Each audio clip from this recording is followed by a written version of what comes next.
सबसे पहले आप सभी को हमारा प्रणाम। आज हम आप सभी को श्रृंगार रस के बारे में बताएंगे। तो देखिए देखिए श्रृंगार पहले गलत लिखा है, इसको समझ लेते हैं। श्रृंगार कैसे लिखा जाता है? श्रृंगार ऐसे लिखा जाता है, ठीक है।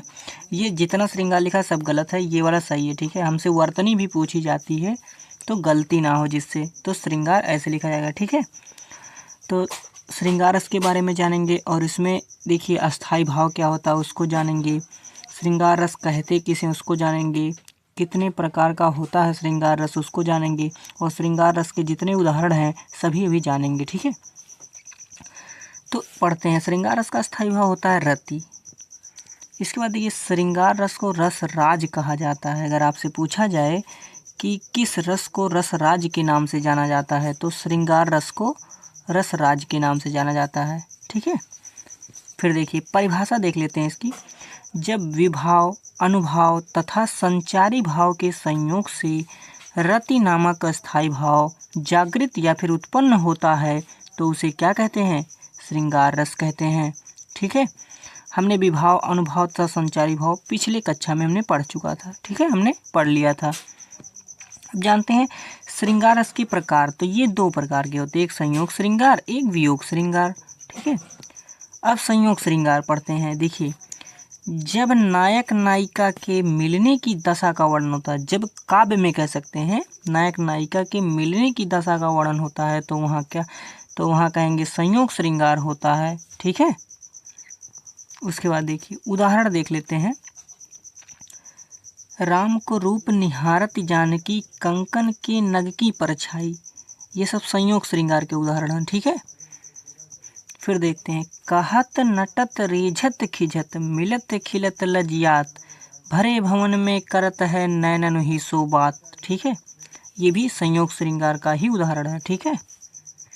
इसके बाद देखिए मेरे तो गिरधर गोपाल दूसरो ना कोई जाके सिर मोर मुकुट मेरुपति सोई, ये भी संयोग श्रृंगार का ही उदाहरण है। फिर देखिए बतरस लालच लाल की मुरलीधरी लुकाए सौह करे भौहन हंसे दैन कहे नटी जाए, ठीक है। ये भी संयोग श्रृंगार का ही उदाहरण है। एक उदाहरण और देखते हैं संयोग श्रृंगार का। चितवत चकित चहुदिस सीता कह गए नृप किशोर मन चीता, ठीक है। संयोग श्रृंगार के उदाहरण चल रहे हैं अभी। मेरा बस चलता तो मैं बन जाता कै मार्त तुम्हारा होठों पर निर्माल्य अछूता बनकर मैं छा जाता अंगों के चंपई रेशमी परछों में सो जाता, ठीक है। ये सब संयोग श्रृंगार के उदाहरण हमने पढ़ा, ठीक है, संयोग श्रृंगार के उदाहरण, ठीक है। इसके बाद देखते हैं वियोग श्रृंगार। वियोग श्रृंगार कहते किसे हैं, फिर इनके उदाहरण देखेंगे। तो देखिए जब नायक नायिका के विरह अवस्था का वर्णन हो तो उसे क्या कहते हैं? वियोग श्रृंगार कहते हैं, ठीक है। संयोग श्रृंगार में देखिए मिलने की मतलब देखिए उसमें भी विरह होता है लेकिन मिलने की संभावना रहती है, लेकिन वियोग श्रृंगार में ऐसा नहीं होता, ठीक है। अब वियोग श्रृंगार कहते किसे? जब नायक नायिका के विरह अवस्था का वर्णन होता तो उसे क्या कहते हैं? वियोग श्रृंगार। देखिए हम श्रृंगार बता दिए आपको, श्रृंगार ये शुद्ध है, जितना लिखा सब गलत है, ठीक है। श्रृंगार ऐसे वर्तनी पूछा जाता है हम लोगों से, ठीक है। तो देखिए हे खग मृग हे मधुकर श्रेणी तुम देखी सीता मृग नैनी, ये कौन सा रस है? तो कहेंगे रस तो श्रृंगार रस है, लेकिन श्रृंगार रस में कौन सा रस है? तो कहेंगे वियोग श्रृंगार। निस दिन बरसत नैन हमारे, ये भी वियोग श्रृंगार है।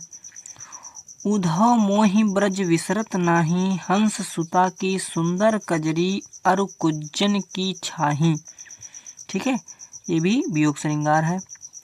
फिर देखिए जो धन भूत पीड़ा थी मस्तक से स्मृति सी छाई दुर्दिन में आंसू बनकर वह आज बरसने आई, ये भी वियोग श्रृंगार का उदाहरण है।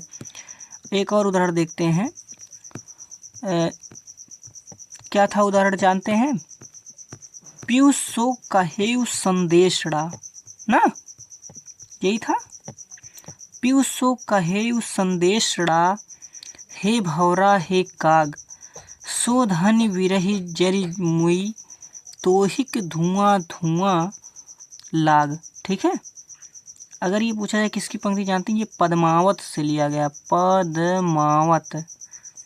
ये पद्मावत किसका ग्रंथ है, जायसी का ग्रंथ है। ठीक है, ठीक है। तो बस आज इस वीडियो में इतना ही। इसके बाद हम श्रृंगार रस के बाद वीर रस को लेके आएंगे, उसके उदाहरण जितने होंगे सब लेके आएंगे। ठीक है, अब मिलते हैं नेक्स्ट वीडियो में। धन्यवाद।